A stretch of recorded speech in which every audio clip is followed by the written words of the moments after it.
Hi, everybody. It's Mark Rushton of markrushton.com. It is Saturday afternoon, April 16, 2022. And this video is called Sync Licensing, Ambient and Downtempo Music. So, not going to be talking about the fine art side of me. I'm going to be talking about the recording artist side of me here. And some things I've been doing lately with regard to dipping my toe into stepping into the world of sync licensing, because I have a lot of music out there. And as I've said for years, people aren't people are not looking for me, but they may be looking for the kind of music that I make.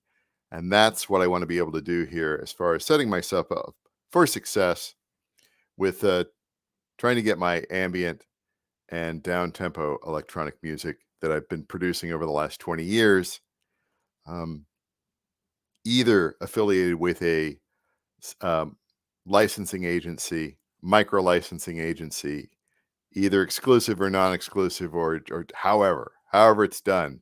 I'm still learning how that aspect of the music industry works. It is extremely confusing, and I'm going to talk a little bit about that, show some things along the way here. It may be a little deep for some people, but listen, I got to talk to the camera about this, right? So a little bit about me. I've been making ambient and electronic music now for more than 20 years. I've been a member of ASCAP since 2002. I'm what they call one stop, which means that I'm 100% independent. I own all my publishing. I own all my master rights. I'm available worldwide and in perpetuity. So if somebody was looking to license my music for whatever purpose, the main purposes are, largely in the entertainment industry, but there are also micro licensing opportunities for, small independent filmmakers, videographers, documentary people, anybody with a budget for music, even a very small budget can benefit. Podcasters, YouTube content creators, that sort of thing. And yeah, there are those things out there, those free music libraries, and can I use your stuff so that you can get exposure? Yeah, that's funny.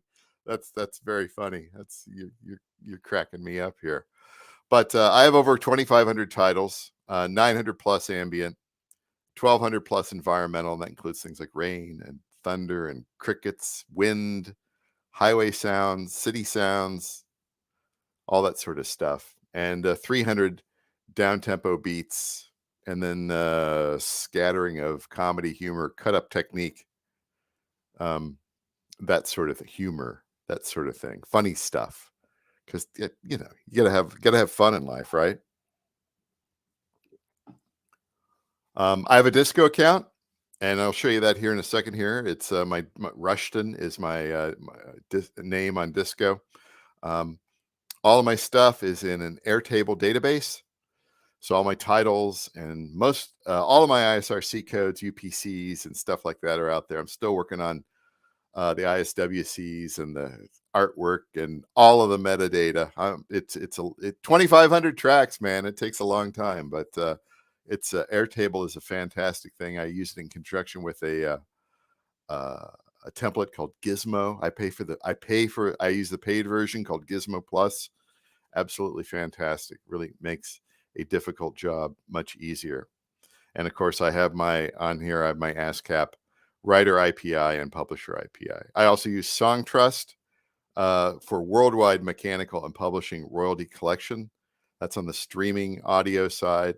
I still use things like Sound Exchange for the radio side, and then also things like Music Reports largely for in-app licensing opportunities, and really kind of fascinating where that sort of aspect of the industry has been going lately. I think in-app is lots of potential for smaller musicians, not just bigger musicians. Of course, the things like TikTok and Peloton and all that sort of stuff. They're going to have their sort of built-in interests as far as music is concerned, but a straggler like me out here in the long tail, there's room for us as well in the future. I've seen it. I've seen it. So there's that. I don't really kind of have that mentioned here or whatever, but yeah. So I've gotten through that all the years here. I've made a lot of music. I've figured out, not perfectly, but how to get people to listen to my music over time. And I don't kind of really want to run through that to an extent. I've got other videos on that sort of thing. It's again, it's building playlists on a regular basis and making sure that you're out on every streaming service worldwide and knowing what it looks like, and having everything publicly and available and accepting things. And if I turn blue talking about that, and I'm like Cassandra, nobody listens to me, right? But it's doing okay. It's doing okay. So I thought, well, and the in-app lately, the last few months here, the in-app stuff is just amazing, because I have no control over that other than to say yes to it. I can say yes to the license, and yes, allow my stuff to be used on your platform. And gee, am I going to get anything more than pennies? Uh, and the answer for some of the things is yes.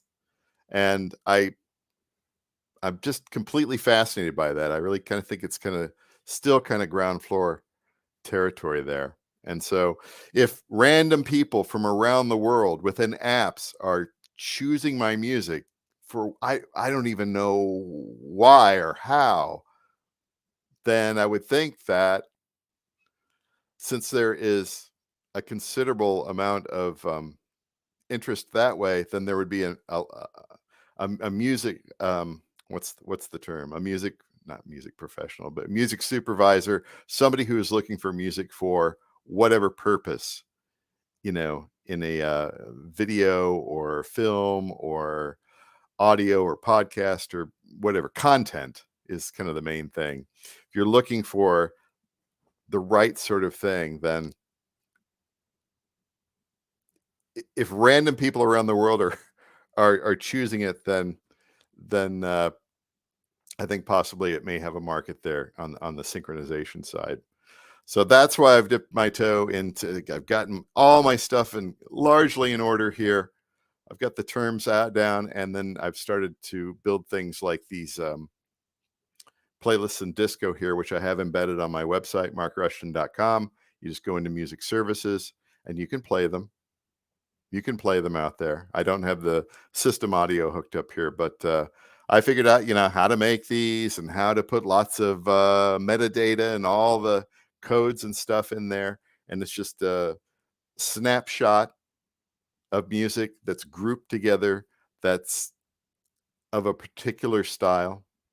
I'll show you a little bit more here in just a little bit here. But yeah, I'm interested in licensing through sync agencies that have a strong understanding of the market for ambient, downtempo, avant-garde electronic music, and maybe even environmental recordings. I don't do works for hire.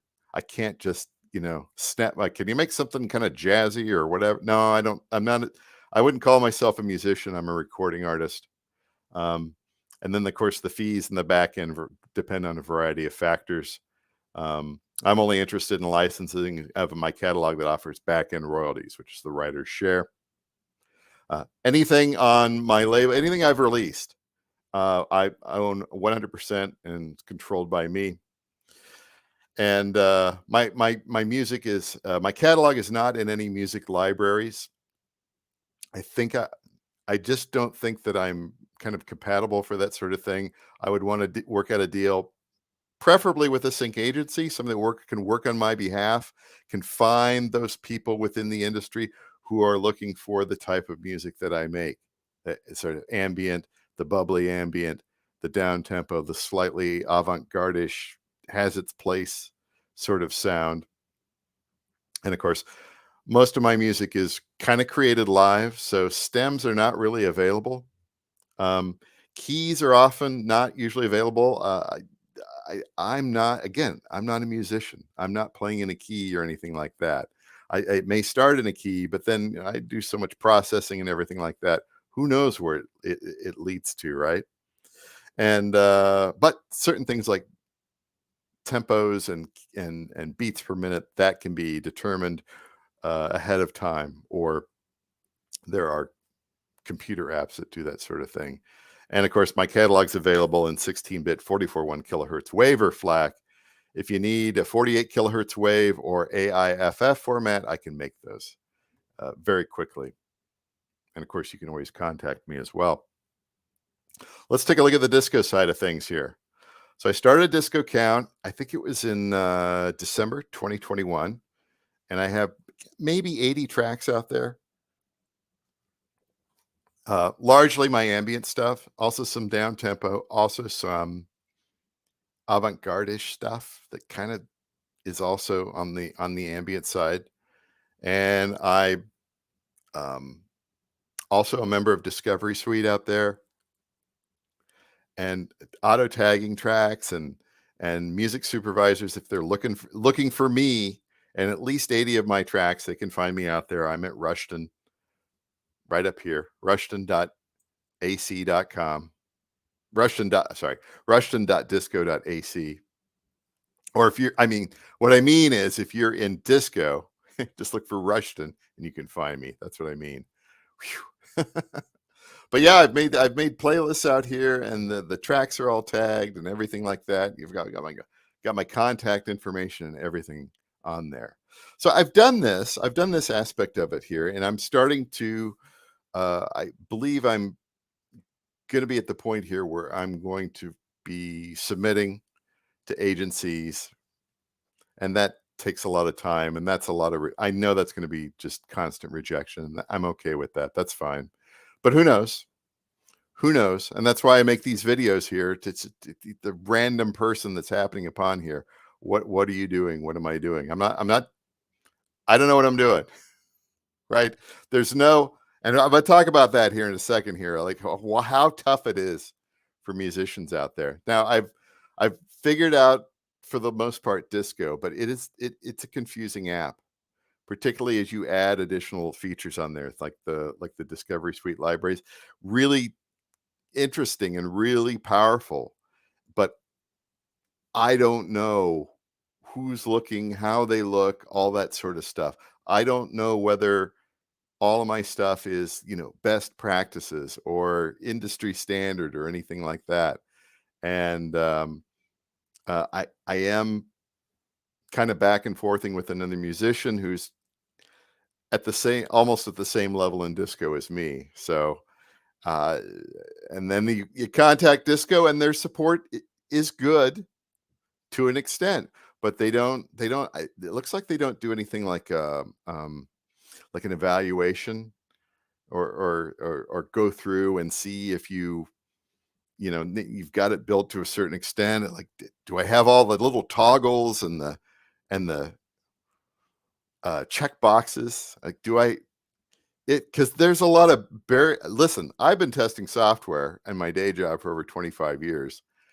There's a lot of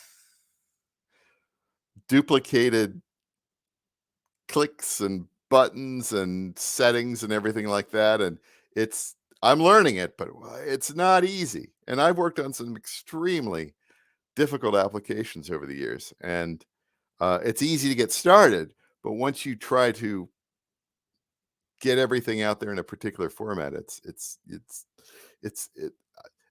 half the time I think I'm doing things wrong. I probably am.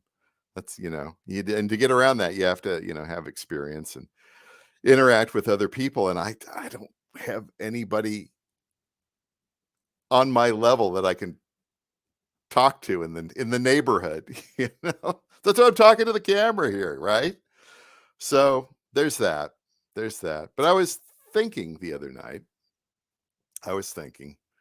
what's another way to perhaps promote your work as far as to music supervisors, sync licensing companies, and all that sort of stuff. It's just sort of random, high level sort of thing as I learn things like disco here. And I go back to two things. One, make videos and talk about it and have a good, title and description. And that's what I'm doing here. The second thing is, we're going to bring this over here. Build playlists outside of disco, right? You never know. you never know what's going to happen. Like somebody may be searching on Spotify or Apple Music or Amazon Music Unlimited or Pandora or Geo7 or Clara Musica or Tidal. Well, not Tidal. Title's like, we don't want to be a social streaming service. Okay, good luck surviving. What are the other ones out there? Napster's still out there, and the legit Napster, Yandex, Slacker Radio. I'm on a lot of different services out there. So my thing was I always like this when I build my playlists, when I build my public playlists, I like to do them in Spotify. Whether or not I get much traction in Spotify, it can be a bit of a difficult slog out there on Spotify to get traction. Other services, a little bit better. I forgot to mention Deezer. I'm doing really good on Deezer. So I built a bunch of playlists recently, one day ago, as you can see here, and the graphics are all kind of the same.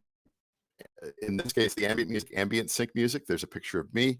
All music by Mark Rushton. ASCAP, one stop. Very just with the graphic there. And then, so what I just did was, I'll go back over here. So I've got a playlist right here called Sleepy Dreamy Ambient. And that has 6 tracks. Maybe I'll move that down to 4. But I wanted all these to be really short, so just 4 tracks per playlist, right? And in the description here, very simple. Mark Rushton creates ambient electronic instrumental music that can be licensed by music supervisors. Visit rushton.disco.ac. ASCAP since 2002, 100% indie, one stop, 100% publishing, 100% masters, worldwide in perpetuity. Easy to work with. 1,000 plus ambient. It's actually 900 plus the avant-garde. We'll throw that in. It's actually probably above 1,200. 300 plus down-tempo beats to sync. I don't mention the environmental here because that's the extra added bonus. Or we will make something just for the environmental down the road here. Again, 4 tracks. And then let's look at some of the different ones. So it's some of it is Mark Rushton music, some of it is Cloud Drift, some of it is Aleodiology, some of it is Vibrating Wires, Calmer Feeling. That Drifting Buddhist is fantastic. That's gonna get picked up somewhere someday. It's pretty cool. That's a really wonderful track. It's done fantastic on Pandora. Dream sequence montage here, right? Kind of dreamy, ethereal ambient music is Sleep of Dreams, Lonely Music, Vivid Dreams, and Decayed Losting. Also made a bunch of playlists on the downtempo side. Moving Strategically, Basil, Zurich to Austin, Memory Trigger. Just instrumental beats, fine tuning the groove. What a great track. Good stuff in the back. Floppy. A Pretty Day Walking Around in the Woods. Really great stuff. But again, nothing more than four pieces of music in each playlist. And who knows? Who knows? I have no idea. If this is going to have any reach. But I'm going to try it, right? And I'm not just going to, well, I made a few playlists and that's it. That's something you need to do. And I guess that's something you need to do on a regular basis. I know work is very, very difficult. Work is extremely. Oh, you mean I have to give up looking at the news and watching all my Netflix shows? Let's kind of dovetail over to that here. So finally here, in the end here, this is what we're going to talk, the end part here. We'll get back to the music licensing here. What did I say here at the end here? Yeah, I talk about the lousy advice that musicians and recording artists get concerning syncs, licensing, and micro licensing. I've done a little bit of research in here, And I've watched a lot of videos, and I listened to a lot of podcasts, and some of them are good, but it's the um, finding the gold nuggets are very it's very, very difficult. Very difficult. Gold nuggets of information. Half the time, these videos are you get somebody on there, and what do they say? They say, "Oh, your music needs to be good." Like, good? What do you mean by good? Oh, it needs to be high. It needs to be professional. What's that mean?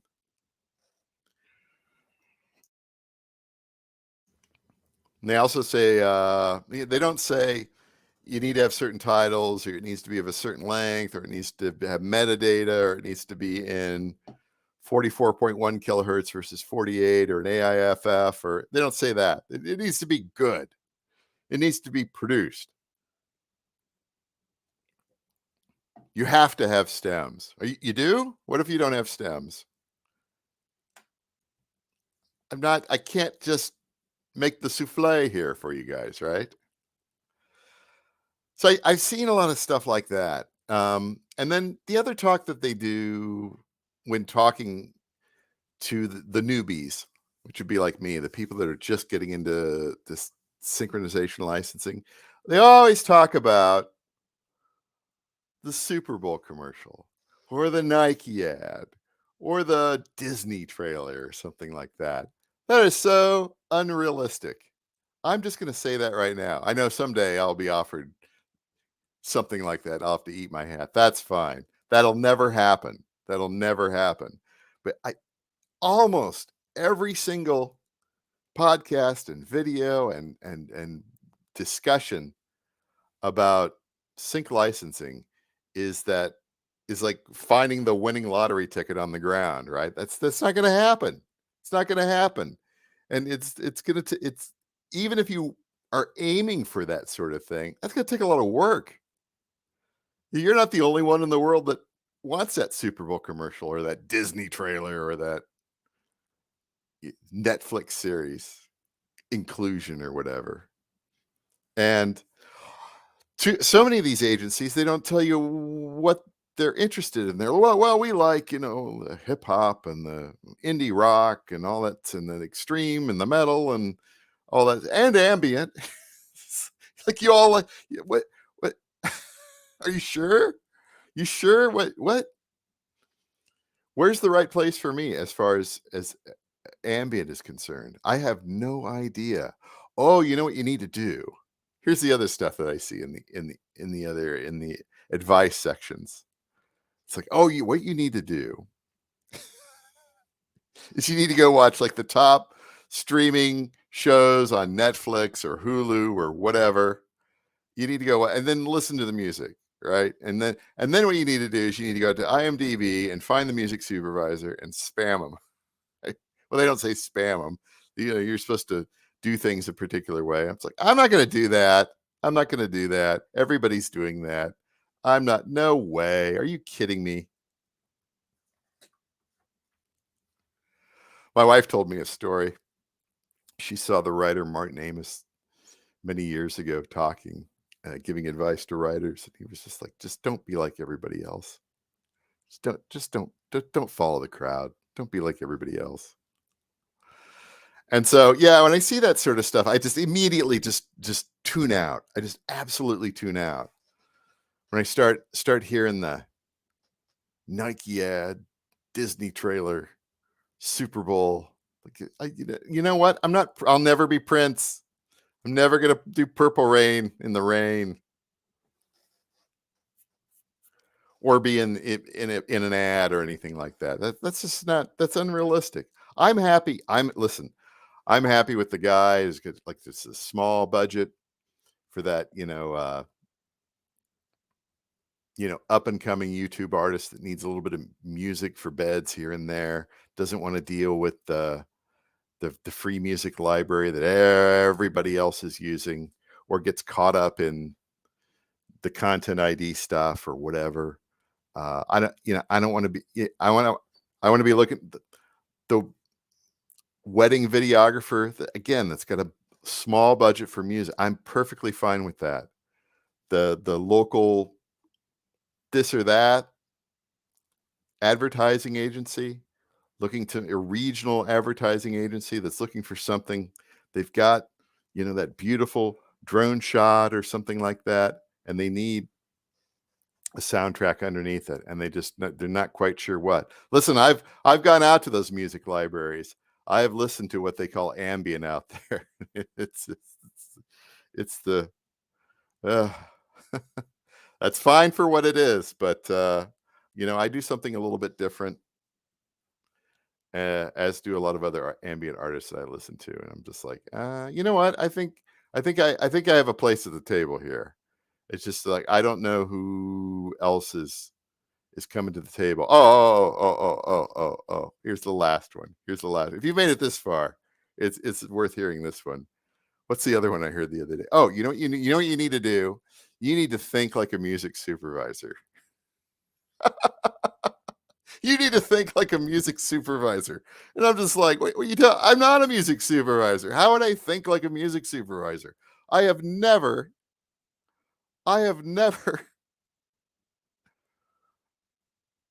gotten music for video. I have nothing. I have no clue about that. I have no idea. Oh, you're supposed to think like that. Well, what do they need? I've seen some videos where they talk about what they need and how they like things presented and how they like to be talked to and how fast you should get back to them. And hey, one stop's pretty cool. We don't need to be, your old songwriter who's living in the woods in a shack with a typewriter, read the anarchist cookbook. Yeah, you know what? We'll pass and we'll try to find something else, right? We need that today, right?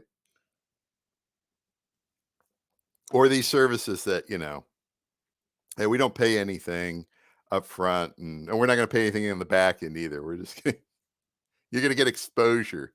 Yeah, you're going to get exposure. Yeah, you get exposure. You freeze to death.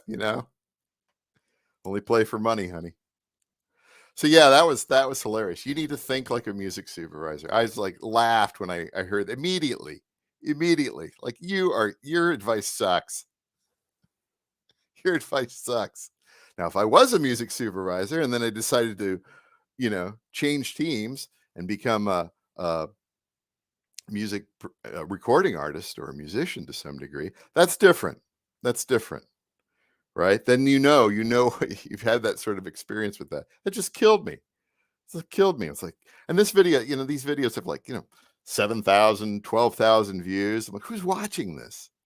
I hope a lot of musicians are watching this and taking this extremely bad advice. Meanwhile, I'm out here. I've got my page. I'm starting to talk about myself. I'm starting to make videos. I've got my disco playlists. I'm starting to, I've been researching the industry, which is very, very difficult. And I really think it's going to be mainly about just, looking professional, acting professional, quick turnaround, being professional, and, uh,